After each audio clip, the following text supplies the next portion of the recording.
نحمده ونصلي على رسوله الكريم اما بعد فاعوذ بالله من الشيطان الرجيم بسم الله الرحمن الرحيم رب اشرح لي صدري ويسر لي امري واحلل عقدة من لساني يفقهوا قولي سورة البقرہ آیت نمبر 47 بنی اسرائیل سے خطاب کیا جا رہا ہے.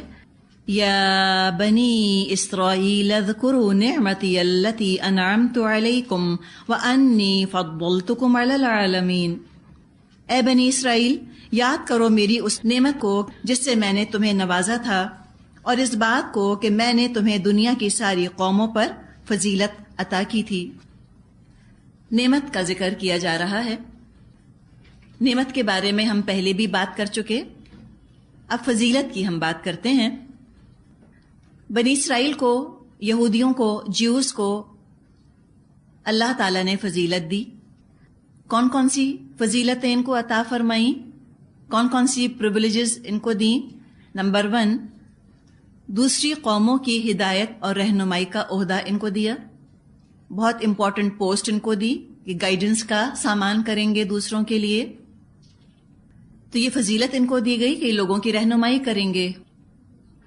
تو یہ فضیلت بہت بڑی تھی. اب اس فضیلت ہی کی وجوہات ہم دیکھتے ہیں کہ اتنی بڑی ذمہ داری، اتنی بڑی فضیلت جو ان کو دی گئی، یہ ایسے ہی اٹھا کر نہیں دے دی گئی کہ ان میں اہلیت نہیں تھی، صلاحیت نہیں تھی، ان کے اندر اس کا ایپٹیٹیوڈ نہیں تھا، ٹیلنٹ نہیں تھا اور دے دی. اگر کسی کو کوئی ذمہ داری انسان دیتا ہے اور اس کے اندر وہ صلاحیت نہیں ہوتی، ٹیلنٹ نہیں ہوتا، ایپٹیٹیوڈ نہیں ہوتا، تو پھر یہ تو ظلم ہو گیا اس شخص کے اوپر کہ وہ کر نہیں سکتا، ایک کام کرنے کے قابل نہیں ہے اور اس کو اتنا بڑا کام اٹھا کر دے دیا جائے. اللہ تعالیٰ نے جو اتنی بڑی ذمہ داری بنی اسرائیل کو دی تو اس لیے دی کہ ان کے اندر صلاحیت تھی، وہ اٹھا سکتے تھے، وہ اس قابل تھے. دے ور کوائٹ کیپیبل، ان میں کیپیبلٹیز تھیں کہ وہ یہ رسپانسبلٹی اٹھا لیں.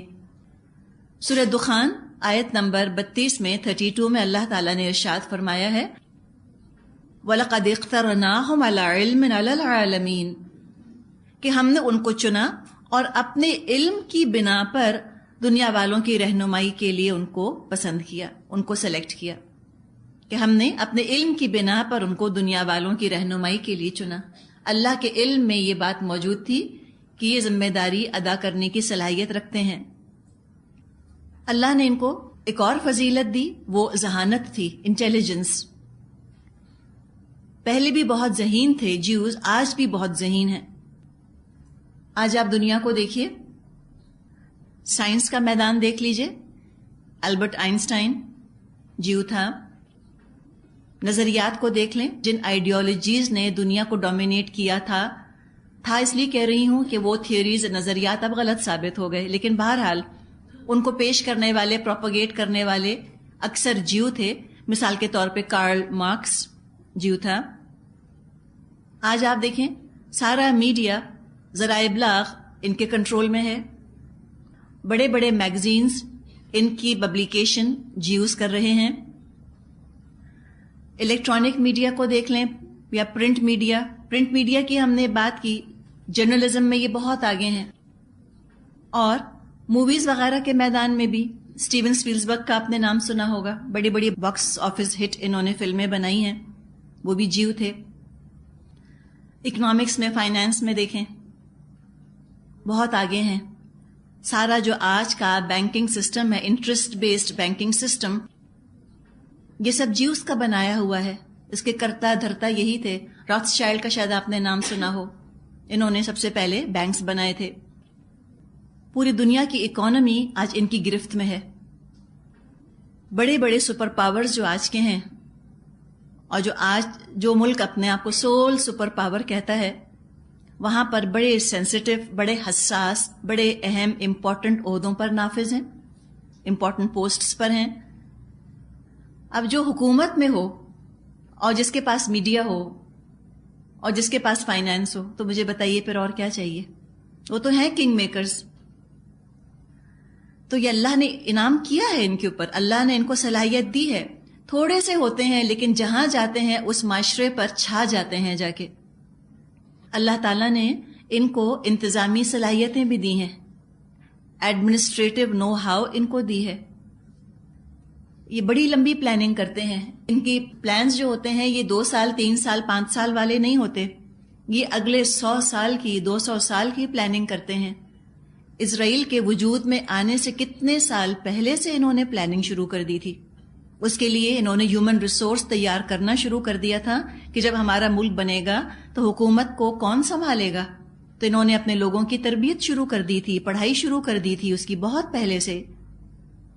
اللہ نے ان کو قوت ارادی دی ہے، ول پاور دیا ہے، ان کو معاملات کی سمجھ بوجھ دی ہے. اس کو ہم کہتے ہیں نا کہ they can feel the plus. جو معاشرے میں جس وقت کی جو ضرورت ہے اس کو فوراً بھاپ لیتے ہیں، جان لیتے ہیں. جس معاشرے میں رہتے ہیں اس پہ چھا جاتے ہیں. یہ نعمت ان کو ملی. ان میں صلاحیت تھی، کیپیبلٹی تھی کہ دنیا میں امن امان قائم کرتے. پہلے بھی تھی، آج بھی ہے. لیکن تاریخ نے بھی ہم کو یہ بتایا اور آج حال پریزنٹ بھی ہم کو یہ بتا رہا ہے کہ انہوں نے دنیا میں کبھی امن قائم کرنے کی، پیس قائم کرنے کی کوشش نہیں کی، بلکہ ذاتی مفاد کو عمومی مفاد پر ترجیح دی. سیلف انٹرسٹ کو جنرل انٹرسٹ پر پریفر کیا. انہوں نے خود غرضی کا مظاہرہ کیا. یہ ایول جینیس نکلے. اور اسی سیلفشنس کی وجہ سے، خود غرضی کی وجہ سے، ذاتی مفاد کی وجہ سے دنیا میں انارکی پھیلائی، خون ریزی پھیلائی، بلڈ شیڈ کیا، وارز آرکسٹریٹ کی، جنگیں پلان کی، باقاعدہ بغاوتیں کروائیں ملکوں کے اندر، اور اپنا مقام انہوں نے پختہ کیا چاہے دوسروں کے اوپر کچھ بھی بیت گئی ہو. اس لیے اللہ کا غضب ان پر بہت بھڑکا. کیا کام کرنے کو دیا تھا الٹ ہی کر کر آ گئے. دنیا پرست قوم ہے. ان کے اندر دنیا پرستی اتنی حل کر گئی ہے کہ جو ان کی اپنی مذہبی کتاب ہے تورات، جو اللہ کی طرف سے نازل شدہ ہے، اس کے اندر بھی انہوں نے تحریفات کر دی. آج جو تورات ان کے پاس ہے جس میں کہ تحریفات ہوئی ہوئی ہیں، اس میں آخرت کا ذکر بہت تھوڑا رہ گیا ہے. جو بھی بات ہے اس میں بس دنیا ہی دنیا کی بات ہے. ہم جب قرآن پڑھتے ہیں اور اس میں ذکر آتا ہے جنات تجری من تحتها الانہار، کہ وہ باغات جن کے نیچے سے نہریں بہتی ہوں گی، کیا خیال آتا ہے؟ جنت کا خیال آتا ہے. ان کی کتاب میں لکھا ہے land of milk and honey, وہ جگہ جہاں شہد اور دودھ کی نہریں بہتی ہیں. اس سے انہوں نے مراد فلسطین لیا. دنیا، ہر چیز دنیا. جنت کا تصور بہت کم، آخرت کا بہت تھوڑا. سارا فوکس ان کی کتاب میں اب دنیا ہی پر رہ گیا ہے. آخرت کا تذکرہ نکال دیا کافی حد تک. تو یہ دنیا ہی کو جنت بنانے کے چکر میں ہے. دنیا ہی ان کا مطلوب اور مقصود ہے، ان کا ایم آف لائف ہے. تو ان سے خطاب کیا اور آگے اب مزید انہی سے بات کی جا رہی ہے. آیت 48، وَاتَّقُوا، اور تم بچو، یومن، اس دن سے، لا تجزی نفس عن نفس شیئا، جب کوئی جان کسی جان کے ذرا کام نہ آئے گی. ولا يقبل منها شفاعة، اور نہ اس سے کوئی سفارش قبول کی جائے گی. ولا يؤخذ منها عدل، اور نہ اس سے کوئی بدلہ قبول کیا جائے گا. ولا هم ينصرون، اور نہ ہی وہ مدد دیے جائیں گے. کہنے کو ایک آیت ہے، مختصر سی آیت، لیکن بہت کمپریہنسو، بڑی گھمبیر آیت ہے. اس ایک آیت کے اندر بہت سے مختلف غلط عقائد کو درست کیا گیا ہے.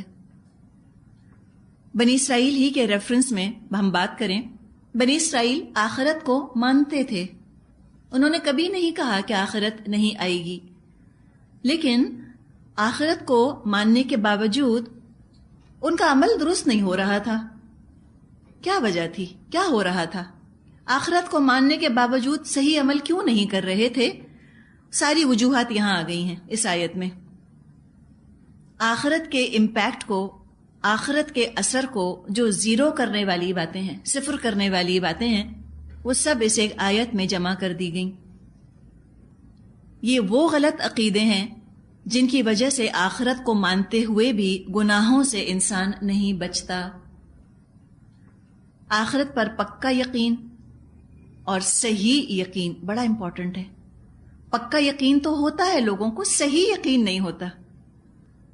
صحیح علم کے بغیر وہ ایک آخرت کا تصور ذہن میں بنا لیتے ہیں، ایک امیج اپنے کنسپٹ سے بنا لیتے ہیں کہ آئی تھنک آخرت ایسی ہوگی، میرا خیال ہے آخرت ایسی ہوگی۔ اور جب اپنے خیال سے کوئی آخرت کا تصور، آخرت کا امیج بنایا جاتا ہے تو پھر انسان غلطی کرتا ہے۔ تو آخرت پر پکا یقین ہونا چاہیے اور صحیح علم کی روشنی میں صحیح یقین ہونا چاہیے تاکہ عمل درست ہو۔ تو فرمایا کیا ہوگا قیامت کے دن؟ لا تجزی نفس عن نفس شیئا، کوئی کسی کا بدلہ نہیں بنے گا۔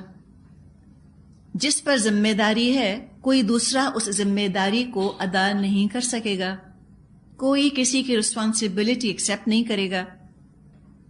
یعنی ایک شخص کا نماز روزہ کم ہے، اپ ٹو دا مارک نہیں آ رہا، جتنی نماز ہونی چاہیے، جتنا روزہ اس کا ہونا چاہیے اتنا نہیں ہو رہا، کم ہے۔ اب کوئی دوسرا کھڑا ہو کر کہے کہ میری نماز روزہ لے کر اللہ اس کا حساب پورا کر دے، ایسا نہیں کر سکے گا۔ اول تو کوئی والنٹیئر کرے گا ہی نہیں کہ اللہ میرے اعمال نامے سے میری نیکیاں لے کر اس کو دے دے، کوئی یہ آفر نہیں کرے گا، کوئی یہ پیشکش نہیں کرے گا۔ بالفرض اگر کوئی آفر کرے بھی، لا تجزی نفس عن نفس شیئا، قبول نہیں کی جائے گی۔ اللہ کہے گا نہیں، تم ایسے نہیں کر سکتے۔ کوئی کسی کو اپنے نہ گناہ دے سکے گا اپنی مرضی سے، نہ اپنی مرضی سے کوئی کسی کو اپنی نیکیاں دے سکے گا۔ اور دوسری بات، وَلَا يُقْبَلُ مِنْهَا شَفَاعَةٌ، کوئی سفارش، کوئی انٹرسیشن قبول نہیں ہوگا۔ شفاعت کا لفظ شفاع سے بنا ہے، شین فا عین۔ شفاع کا مطلب ہوتا ہے جوڑا، ایون نمبر۔ والشفع والوتر ہم پڑھیں گے سورہ فجر میں 30ویں پارے میں انشاءاللہ۔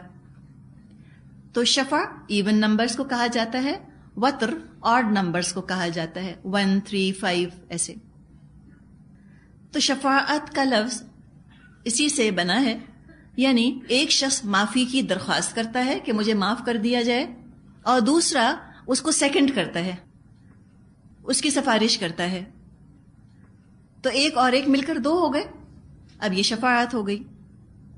تو کوئی شفاعت نہیں ہوگی، کوئی سفارش نہیں ہوگی۔ وَلَا يُؤْخَذُ مِنْهَا عَدْلٌ، اگر اپنے گناہوں کے بدلے وہ کچھ فدیہ دینا چاہیں گے، قبول نہیں کیا جائے گا۔ کہ کوئی کہے کہ اللہ دنیا میں تو میرا سوئس بینک میں اتنا اکاؤنٹ تھا، میرا اتنا بینک بیلنس تھا، میں تو کروڑوں کی جائیداد کا مالک تھا، اب وہ تو لے لے، مجھے بخش دے۔ جیسے بیل کرتے ہیں نا، بیل کی جاتی ہے مجرموں کی، نہیں ہوگی۔ وَلَا هُمْ يُنصَرُونَ، اور نہ ہی کہیں سے وہ مدد دیے جائیں گے، کوئی ان کی مدد نہیں کرے گا۔ کیٹیگوریکل ڈینائل ہے یہاں پر، کوئی مدد نہیں ہوگی۔ Every body on their own, سب اپنے اپنے اعمال کے ساتھ اللہ کے سامنے ہوں گے۔ یہاں پر آخرت کا صحیح عقیدہ بیان کر دیا گیا۔ ہمیں چاہیے کہ ہم اس کو اپنے ذہنوں میں بٹھا لیں تاکہ we feel responsible for our deeds, ہم اپنے عمل کی ذمہ داری کو محسوس کریں، کتنی بڑی ذمہ داری ہے۔ اور جب اس ذمہ داری کے احساس میں کمی آنے لگتی ہے تو عمل میں کمی آنے لگتی ہے، عمل کمزور ہونے لگتا ہے۔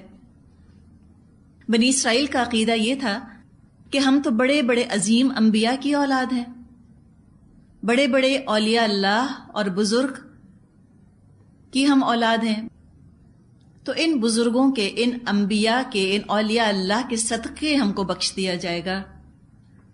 اس کو ہم کہتے ہیں انگلش میں باسکنگ ان ریفلیکٹڈ گلوری۔ جیسے ایک ٹیم ہوتی ہے، اب ٹیم میں 2-4 لوگ اگر اچھی پرفارمنس دکھا دیں تو جنہوں نے اچھا پرفارم نہیں بھی کیا ہوتا وہ بھی کامیاب قرار پاتے ہیں، ٹیم ورک ہوتا ہے۔ بتا دیا آخرت میں کوئی ٹیم ورک کا تصور نہیں ہے، انڈیویجول اکاؤنٹیبلٹی ہے، انفرادی محاسبہ کیا جائے گا۔ کسی اور کی نیکیوں کی وجہ سے تم نہیں بخشے جاؤ گے۔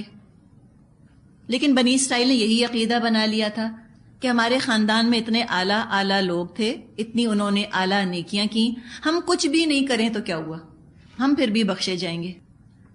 تو ان جھوٹے بھروسوں نے ان کو نیک عمل سے غافل کر دیا تھا اور گناہوں سے لاپرواہ کر دیا تھا. تب ان کو یاد دلایا جا رہا ہے کہ اللہ کے ہاں کام آنے والی جو چیز ہے وہ تو ہے عہد کی پابندی. اوفوا بعہدی، یاد ہے آپ کو؟ اپنا عہد پورا کرو.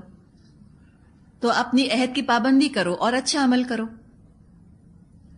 آج ہم مسلمانوں کے جو بے عمل ہونے کی وجہ ہے اس میں یہ چیز بھی شامل ہے. ہمارے بے عمل ہونے کی وجوہات تو کئی ہیں، لیکن یہ بھی وجہ ہے کہ اللہ کی رحمانیت پر بھروسہ ہو گیا، کچھ بھی ہم کریں اللہ بخشے گا، اور انبیاء کی اور اولیاء اللہ کی سفارش پر بھروسہ ہو گیا کہ ہم کچھ بھی کر لیں، بہرحال ہم محمد صلی اللہ علیہ وسلم کی امت ہیں، ہم تو بخشے جائیں گے، ہمیں عمل کرنے کی کیا ضرورت ہے. تو آج ہم بھی مانتے تو ہیں آخرت کو، لیکن آخرت کی پکڑ کا ڈر ختم ہو گیا، خوف نہیں رہا، رہب نہیں ہے ہمارے اندر. وَإِيَّايَ فَارْهَبُونِ، جو اللہ نے فرمایا ہے کہ تم صرف مجھی سے ڈرو. ہم کہتے ہیں کیا کرنا ہے ڈر کے، اللہ کچھ کرے گا ہی نہیں ہمارا، اللہ کیا بگاڑے گا ہمارا. ڈر ختم، اس لیے کہ جب آخرت کا ڈر ختم ہوگا لازمی طور پہ اللہ کا ڈر ختم ہو جائے گا. اب یہاں پر بنی اسرائیل کی کچھ تاریخ کا ذکر شروع کیا جا رہا ہے. اللہ تعالیٰ کچھ اپنے احسانات ان کو یاد دلا رہا ہے. آیت 49، وَإِذْ نَجَّيْنَاكُمْ مِنْ آلِ فِرْعَوْنَ يَسُومُونَكُمْ سُوءَ الْعَذَابِ يُذَبِّحُونَ أَبْنَاءَكُمْ وَيَسْتَحْيُونَ نِسَاءَكُمْ وَفِي ذَلِكُمْ بَلَاءٌ مِّن رَبِّكُمْ عَظِيمٌ. یاد کرو وہ وقت جب ہم نے تم کو فرعونیوں کی غلامی سے نجات بخشی، انہوں نے تمہیں سخت عذاب میں مبتلا کر رکھا تھا، تمہارے لڑکوں کو ذبح کرتے تھے اور تمہاری لڑکیوں کو زندہ رہنے دیتے تھے، اور اس حالت میں تمہارے رب کی طرف سے تمہاری بڑی آزمائش تھی. آل فرعون پہ تو ہم بات ابھی کریں گے. آیت کے آخری ٹکڑے پر ذرا اپنا کنسنٹریشن آپ رکھیے، اپنی توجہ کو مرکوز کیجیے. بلاء من ربکم عظیم، تمہارے رب کی طرف سے بڑی آزمائش تھی. سامنے کون تھا جو آزما رہا تھا؟ نظر کون آ رہا تھا جو آزما رہا تھا؟ نظر تو فرعون آ رہا تھا، لیکن اللہ تعالیٰ نے کیا فرمایا؟ تمہارا رب تمہیں آزما رہا تھا. انسان کو یہ ایک دفعہ یقین ہو جائے کہ کسی انسان کے بس میں نہیں ہے کہ وہ مجھ پر کوئی مشکل یا کوئی آزمائش ڈالے. نظر یہ آ رہا ہے لیکن اصل میں یہ ہے نہیں، اس کے پیچھے میرا رب ہے جو مجھے آزما رہا ہے. بڑا فرق ہے نا اس کے اندر. جب انسان انسانوں کو سامنے دیکھتا ہے، ان کو دیکھتا ہے کہ اچھا یہ مجھ کو تکلیف پہنچا رہے ہیں، یہ مجھ کو نقصان پہنچا رہے ہیں، اس کے اندر غصہ اور مایوسی یہ چیزیں پیدا ہوتی ہیں. جب یہ انسان سوچتا ہے کہ اس کی کیا مجال، اس کی کیا حیثیت، یہ مجھے کیا آزما سکتا ہے، دراصل میرا رب ہے جو مجھے آزما رہا ہے. کنٹرولنگ ہینڈ تو میرے رب کا ہے، جو کرتا ہے رب کرتا ہے. رب کی مرضی نہ ہوتی یہ مجھ کو نقصان پہنچا نہیں سکتا تھا، یہ مجھے نقصان پہنچا رہا ہے، اس کا مطلب ہے کہ میرے رب کی اجازت ہے.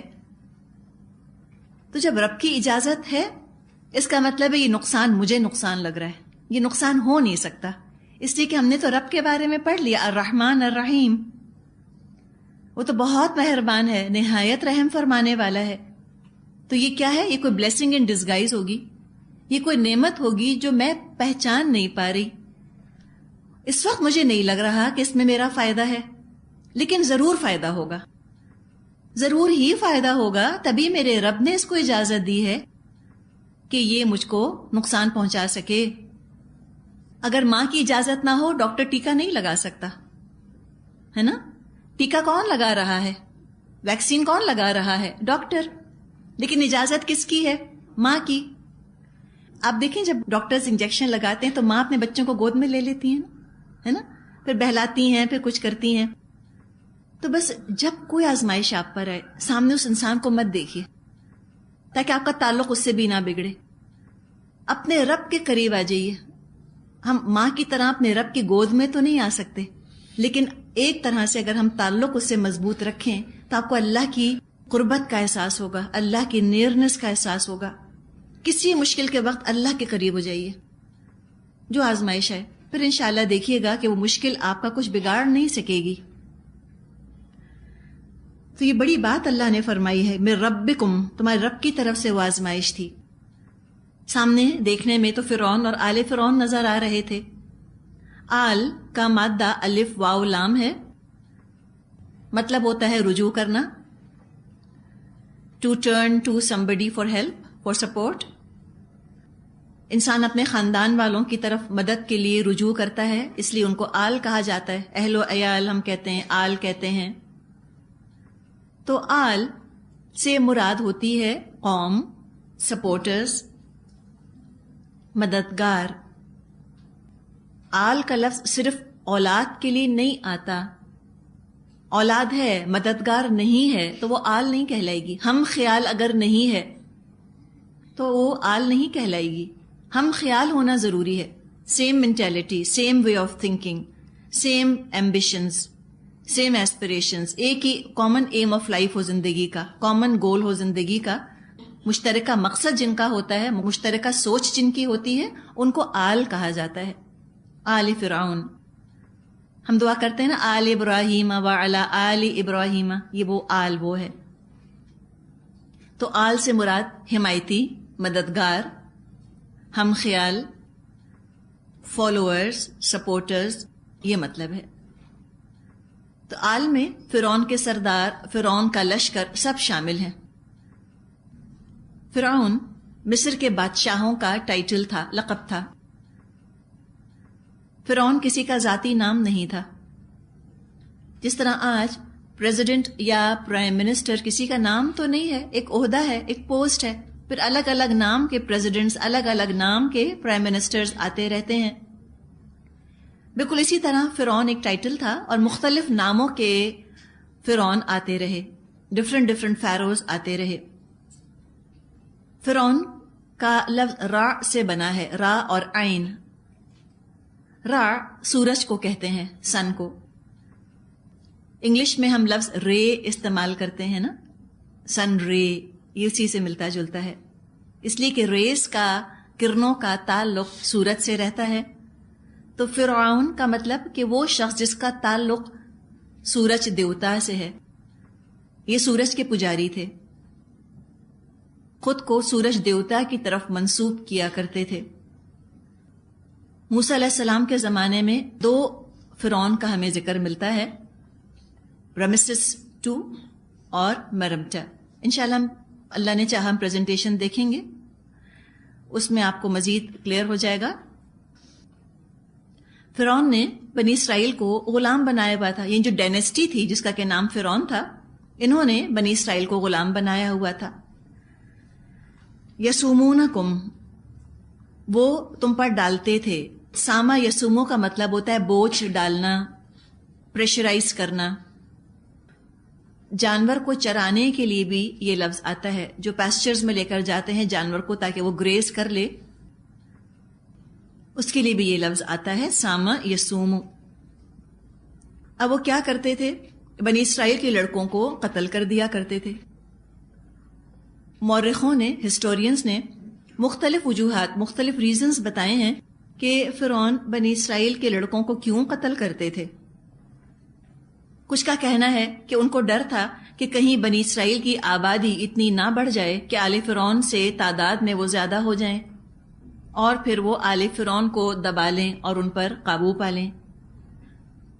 کچھ کا خیال ہے کہ کوئی ایک فیرو تھا، کوئی ایک فرعون تھا، اور اس کے سامنے کسی نجومی نے، کسی سودسیر نے یہ پیشنگوئی کی تھی، پریڈکشن کی تھی کہ بنی اسرائیل میں ان کی نسل سے ایک لڑکا ہوگا جو حکومت کا تختہ الٹ دے گا. لہٰذا انہوں نے ان کے لڑکوں کو قتل کروانے کا حکم دے دیا تھا. یذبحون ابناءکم، وہ تمہارے لڑکوں کو ذبح کرتے تھے. یہ جو لڑکوں کو ذبح کیا کرتے تھے یہ مسلسل نہیں ہوتا تھا. یہ نہیں انہوں نے کیا تھا کہ بنی اسرائیل میں جب کوئی لڑکا پیدا ہو اس کو قتل کر دیا جائے. اگر وہ ایسا کرتے تو ان کی تو ورک فورس ختم ہو جاتی ساری. سارا مزدور طبقہ ختم ہو جاتا. ان کا تعمیراتی کام کون کرتا؟ ان کے اتنے ایمبیشس بلڈنگ پروجیکٹس تھے، پیرامڈز بن رہے تھے، وہ سارے کام کون کرتا؟ ان کے گھروں کی رکھوالی، یہ سارے کام کرنے کے لیے ان کے پاس تو نوکر نہ بچتے. سارا ان کا مین پاور، ان کا فری لیبر جو ان کو مہیا تھا وہ تو ختم ہو جاتا. تو طریقہ ان کا یہ تھا کہ 1 سال پیدا ہوئے لڑکوں کو چھوڑ دیا کرتے تھے اور 1 سال ان کو ذبح کراتے تھے تاکہ پاپولیشن کنٹرول میں رہے. ان کو ایکسٹنکٹ کرنا نہیں چاہتے تھے. جینوسائیڈ نہیں تھی اس طرح سے کہ سب کو ختم کر دیا جائے، بلکہ کنٹرول کرنا، پاپولیشن کنٹرول کا ان کا ایک طریقہ تھا. جس سال قتل نہ کرنے کا حکم تھا اس سال ہارون علیہ السلام کی پیدائش ہوئی، اور جس سال قتل کرنے کا حکم تھا اس سال موسیٰ علیہ السلام کی پیدائش ہوئی. وَيَسْتَحْيُونَ نِسَاءَكُمْ، اور تمہاری عورتوں کو قتل نہیں کرتے تھے، ان کو زندہ چھوڑ دیتے تھے. اب یہ عورتیں ان کے گھروں میں کام کاج کرتی تھیں، کنیز لونڈیاں بنائی جاتی تھیں، ان کے ذریعے سے اپنی نسل بڑھا رہے تھے. اور اس میں آپ دیکھیں ابنا اور نساء، بنات بھی تو کہا جا سکتا تھا کہ تمہارے بیٹوں کو قتل کرتے تھے اور تمہاری بیٹیوں کو زندہ چھوڑ دیتے تھے. بنین کا لفظ، بیٹے کا لفظ استعمال کر کے ان کی جو اندر فیلنگ تھی شفقت کی، رحمت کی، اس کو ابھارا گیا، اور نساء کا لفظ استعمال کر کے غیرت کو ابھارا گیا، ان کی حمیت کو ابھارا گیا کہ دیکھو تمہاری عورتوں کو زندہ رکھتے تھے اور کیسے کیسے ان سے کام لیتے تھے. یقیناً اس کے اندر سخت آزمائش تھی، صبر کا امتحان تھا. صبر کا ذکر ہم نے پہلے بھی پڑھا، صبر کا ذکر یہاں بھی موجود ہے اس طرح سے کہ صبر تو ان کو کرنا پڑتا تھا، لیکن یہ جبری صبر تھا، فورسڈ پیشنس. ان کے پاس کوئی چوائس نہیں تھی بنی اسرائیل کے پاس کہ صبر کے علاوہ اور کیا کریں. اور جو جبری صبر ہوتا ہے، فورسڈ پیشنس ہوتا ہے، اس میں پھر بھی لوگ کامیاب ہو جاتے ہیں. جو مختلف قسم کے صبر ہیں اور جو شکر کے مراحل ہیں، ان سب مراحل کو، ان سب سٹیجز کو اپنے سامنے ہم رکھیں، آسان ترین امتحان جبری صبر کا ہوتا ہے. آپ کے پاس کوئی چوائس ہی نہیں، آپ کریں گے کیا؟ اس میں پھر بھی لوگ کامیاب ہو جاتے ہیں. یہ تو ایک امتحان ہوا بنی اسرائیل کا. اب اس کے آگے شکر کے اور اختیاری صبر کے، والنٹری پیشنس کے امتحانات آئیں گے بنی اسرائیل کی زندگی میں. اور پتہ چلا ہم کو تاریخ سے کہ ان امتحانات میں وہ ناکام ہو گئے. جبری صبر کے امتحان میں کامیاب ہوئے، باقی میں ناکام. فرمایا آیت نمبر 50، وَإِذْ فَرَقْنَا بِكُمُ الْبَحْرَ فَأَنْجَيْنَاكُمْ وَأَغْرَقْنَا آلَ فِرْعَوْنَ وَأَنْتُمْ تَنْظُرُونَ. یاد کرو وہ وقت جب ہم نے سمندر پھاڑ کر تمہارے لیے راستہ بنایا، پھر اس میں سے تمہیں بخیریت گزروا دیا، پھر وہیں تمہاری آنکھوں کے سامنے فرعونیوں کو غرق کر دیا. اب یہاں پر اس کو ہم کہتے ہیں نا قصہ مختصر، ان شارٹ ایک بات بیان کی جا رہی ہے. سارا قصہ یہاں بیان نہیں ہوا، تفصیلات انشاءاللہ آگے ہم قرآن میں پڑھیں گے. یہاں یہ آیت پڑھ کے تو یوں محسوس ہوتا ہے کہ فرعون بنی اسرائیلیوں پر ظلم کر رہا تھا. موسیٰ علیہ السلام آئے، ان کو لے کر چلے گئے، اور اللہ نے میریکلسلی، معجزانہ طریقے سے دریا کو پھاڑا اور سارے فرعون والوں کو غرق کر دیا. یہ تصویر سامنے آ رہی ہے یہ آیت پڑھ کے. حالانکہ ایسی بات نہیں ہے، فوراً سب کچھ نہیں ہوا. موسیٰ علیہ السلام آئے، پھر بہت عرصے تک وہ فرعون کو سمجھاتے رہے. پھر اللہ تعالیٰ نے فرعون پر چھوٹی چھوٹی آزمائشیں ڈالیں تاکہ وہ جاگے، اس کو سمجھ آئے، لیکن وہ نہ سمجھا. پھر فائنلی آخر کار یہ ہوا کہ موسیٰ علیہ السلام بنی اسرائیل کو لے کر چلے گئے. پھر فرعون جو ہے وہ سمندر میں غرق کیا گیا. لیکن اس آیت سے لگتا ہے کہ اسے فوراً غرق ہو گیا. یہاں وہ آزماتا تھا، وہاں پر اللہ نے اس کو غرق کر دیا.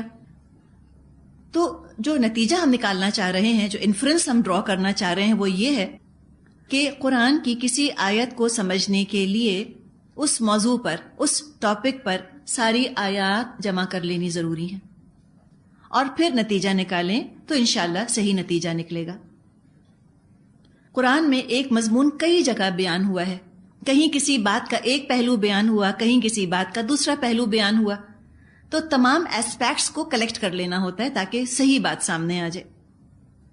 قرآن سے صرف ایک آیت نکال لینا اور باقی اس موضوع کی تمام آیات کو چھوڑ دینا اور پھر اس آیت سے کوئی نتیجہ نکالنے کی کوشش کرنا، صرف ایک آیت کو پڑھ کر صحیح نتیجہ نہیں نکالا جا سکتا، اس میں غلطی کا امکان ہوتا ہے۔ مثال کے طور پہ اسی آیت کو اگر ہم لے لیں، کوئی اسی بات پر بحث شروع کر دے کہ فرعون ظلم کر رہا تھا، فوراً دریا پھٹا اور فرعون غرق ہو گیا، کیا اس کی بات صحیح ہوگی یا غلط ہوگی؟ وہ آپ کو قرآن کی آیت کا نمبر بھی بتا رہا ہوگا، سورہ بقرہ آیت نمبر 50، آپ خود کھول کے پڑھ لیں، دیکھ لیں کیا لکھا ہے۔ کوئی کھول کے کہے کہ ہاں ٹھیک تو کہہ رہے، ریفرنس دے رہا ہے قرآن کا، پارشل ٹروتھ ہوگا وہ، قرآن کا ریفرنس دینے کے باوجود کوئی غلط فیصلہ کر سکتا ہے نا؟ وجہ کیا ہے؟ پورے قرآن کو سامنے نہیں رکھا، صرف ایک آیت پڑھ کر نتیجہ نکال لیا تو ٹھوکر کھا لی۔ کئی سالوں کی آزمائش ہوئی، کئی سالوں کی کشمکش کے بعد موسیٰ علیہ السلام اپنی قوم کو لے کر چلے، راستے میں دریا تھا، فرعون اپنے لشکر کو لے کر ان کے سر پر پہنچ چکا تھا، آ گیا تھا پیچھے سے، اب آگے دریا پیچھے فرعون کی فوج۔ ہم انگلش میں کہتے ہیں نا کہ چوائس کیا تھی، between the dual and the deep sea, کیا کریں، آگے جائیں تو دریا میں ڈوبیں، پیچھے جائیں تو فرعون کی فوج آ رہی ہے۔ تو جو باہر کا ذکر آیا اس کے بارے میں بھی مختلف اوپینینز پائی جاتی ہیں، مختلف آراء پائی جاتی ہیں، لیکن اکثر علماء کا خیال ہے کہ ریڈ سی کی بات کی جا رہی ہے۔ اللہ تعالیٰ نے موسیٰ علیہ السلام کو حکم دیا کہ اپنا عصا، اپنی لاٹھی دریا پر مارو، وہ بیچ میں سے کھل گیا، بنی اسرائیل دریا پار کر گئے۔